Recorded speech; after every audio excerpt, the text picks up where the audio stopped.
Welcome back, ladies and gentlemen. We're now delighted to be joined over the telephone by His Excellency, Mr. Ambassador Gamal Baioumy, former Assistant Foreign Minister. It's a very good afternoon to you, Mr. Ambassador. Good afternoon. Thank you very much, Mr. Ambassador, for joining us this My afternoon. pleasure. And let me start by asking you about the importance of course, celebrating and commemorating Sinai Liberation Day. And how do you see President Abdel Fattah el-Sisi's address and greetings to the Egyptian people on the 43rd anniversary of this great victory? Yes, it gives us a very good impression about how our leader is looking to this very important part of Egypt. It is a very dear part of Egypt. It was always a place where we were attacked since decades, not only in our generation. Salah ad-Din al-Ayyubi and the Crusaders and long history about Sinai. But we have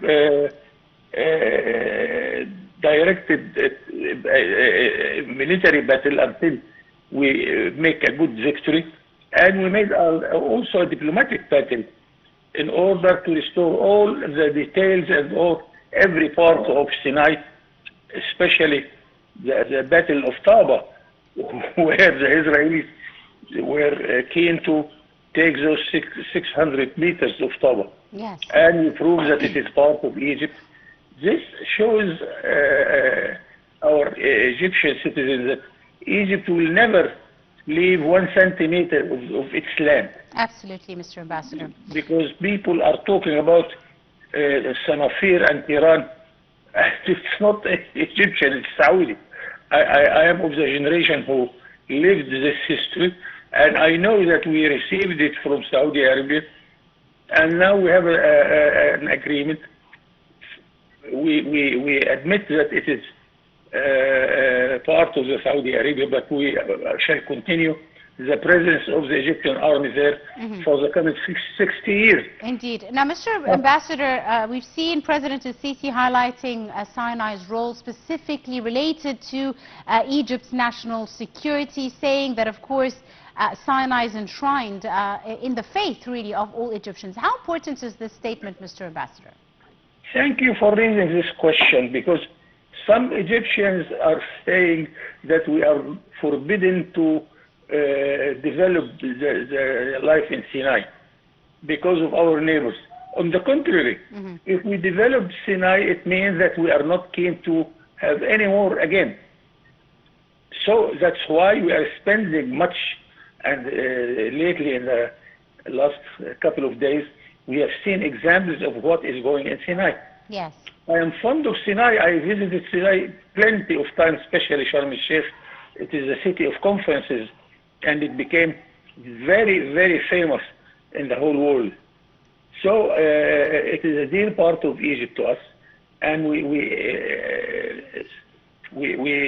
expect that many of our citizens, especially the young people, to go there to establish their own projects, small projects, and this is the sort of development we are looking for.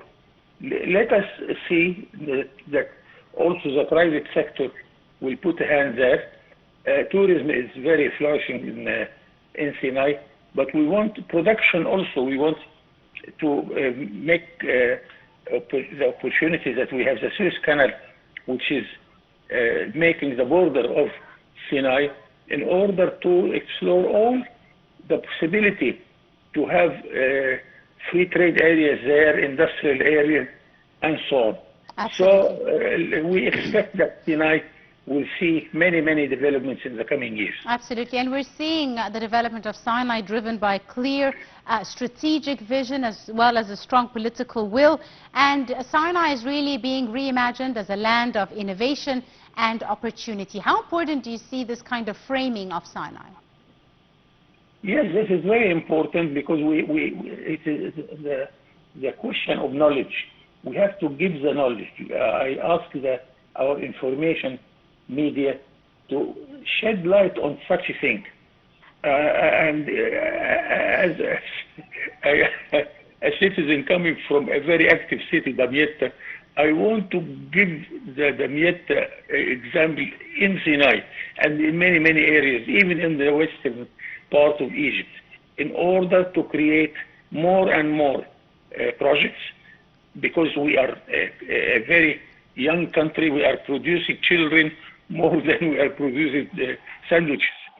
So we need to produce more and more in order to face the expand of our population and for our future and development for our young generation also. So I really receive this with all optimism, and I hope this will continue. Absolutely, and of course the anniversary of Sinai Liberation Day reflects the broader values of Egyptian patriotism as a whole.